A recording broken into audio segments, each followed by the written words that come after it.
The Galactic Council had sent Jessica Martinez to the Vraxian colony with one simple directive: assess whether the apex predator species could coexist peacefully with other What they hadn't expected was for her to turn their most feared hunters into the galaxy's most enthusiastic nappers. Charles Webb, the human xenobiologist assigned as her partner, stood in the observation dome watching the scene below with barely contained amusement.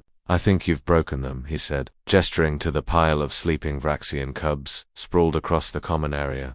Jessica looked up from her datapad, a satisfied smile on her face. "I haven't broken anything. I've optimized them." The Varaxians were a species that had terrified the galaxy for centuries. Standing nearly 3 meters tall on their hind legs, covered in midnight black scales with razor-sharp claws and triple rows of teeth, they were evolution's perfect predator. Their young, even at 5 standard years old, could tear through reinforced steel. Their reaction time was 3 times faster than most species. They were relentless, efficient, and utterly ruthless. Or at least, they used to be. Optimized. Charles raised an eyebrow. The Galactic Defense Force's threat assessment report used words like unstoppable and nightmare fuel. Now they're cuddling, it was true. 15 Vraxian cubs lay in an enormous heap in the center of the play area. Their breathing synchronized, small rumbling purrs emanating from the pile. Some clutched stuffed toys, another human introduction that had been wildly successful. One particularly small cub had her tail wrapped around a worn teddy bear that Jessica had brought from Earth. "It started 3 weeks ago," Jessica explained, pulling up her research notes. "I noticed the cubs were exhibiting aggressive behavior in the afternoons, snapping at trainers, fighting with each other, inability to focus on lessons. The Varaxian adults thought it was just their predatory nature emerging." "But you didn't," Charles said, settling into a chair beside her.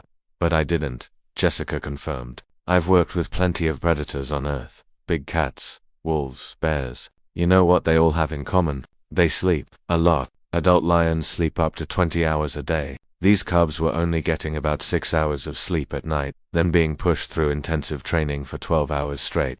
Charles whistled low. "Sleep deprivation in apex predators. That's a recipe for disaster." "Exactly. So I suggested to Elder Vrax that we try something radical, a mandatory rest period in the afternoon." Jessica's eyes sparkled with the memory. "You should have seen his face," Ressi said. "Warriors do not rest when the sun is high." "How did you convince him?" Jessica grinned. "I challenged him to a contest. If the cubs performed better after 1 week of afternoon naps, they'd continue the program. If not, I'd leave the colony and recommend against integration." The first day had been chaos. The cubs didn't understand why they were being told to lie down when they weren't tired. They prowled, they paced, they tested every boundary. Jessica had sat in the middle of the room, cross-legged, breathing slowly and deeply. Charles had joined her, following her lead.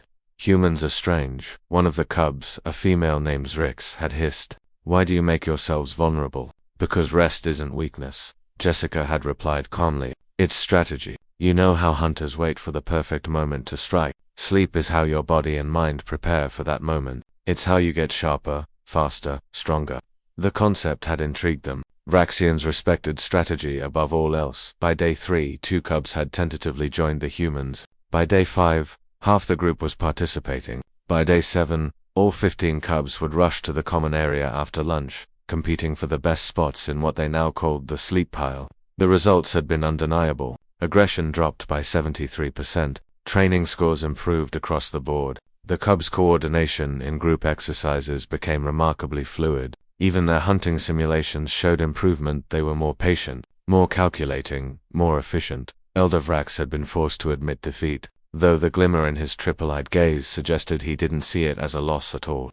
"The other adults are starting to notice," Charles noted, pointing to several full-grown Vraxians observing from the upper levels. "I've seen at least 3 of them dozing during the cubs' nap time." Jessica laughed. "Cultural evolution in real. Give it a generation, and afternoon naps will be a sacred Varaxian tradition." As if summoned by their conversation, Zurich stirred from the pile, her scales glinting in the afternoon light. She blinked her 3 eyes slowly, yawning to reveal those impressive teeth. Instead of immediately leaping up, she stretched languidly, then carefully extricated herself from the pile without waking the others. "Human Jessica," Zurich said softly, padding over to where the humans sat. "I have been thinking about what," Jessica asked. "On our homeworld, we are taught that to survive, we must always be alert, always ready, always hunting. But you have shown us that there is strength in stillness. Wisdom in rest. Zix's tail swished thoughtfully. This changes everything we thought we knew about being strong.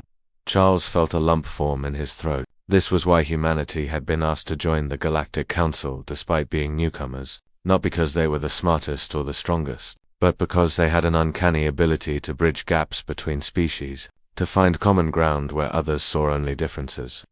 Being strong isn't about never stopping, Jessica said gently. It's about knowing when to push forward and when to restore yourself. The strongest warriors are the ones who understand that rest is part of the battle, not separate from it. Zrix's eyes whirled with thought. I will remember this. When I am elder, afternoon sleep pile time will be sacred law. After Zrix returned to the pile, carefully curling back into her spot, Charles turned to Jessica. You know the council is going to want to replicate this with other species. Let them try, Jessica said with a smile.